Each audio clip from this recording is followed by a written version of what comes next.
Hey guys, this is Northville Tech. In this video, we're going to learn how to reset your Meijer password.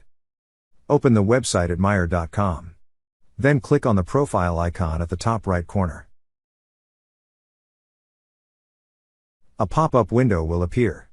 On the pop-up window, you will see a Sign In button. Click Sign In. Now, enter your email address or Perks phone number. Then click on Next.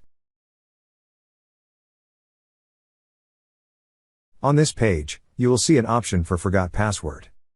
Click on Forgot Password.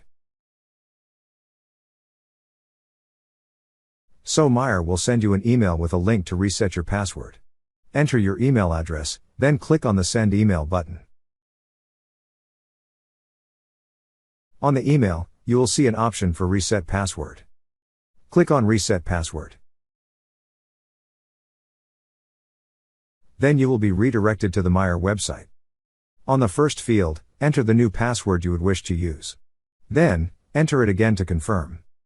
After entering the required information, click on Reset Password.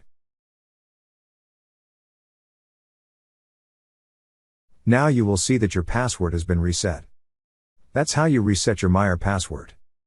Thank you so much guys for watching, and if you have not yet subscribed to our YouTube channel, please subscribe to our YouTube channel as we create tech videos almost every day. Also check out our website northvilletech.com for great tech articles, and our recommended resources in the description below for various sign-up bonuses.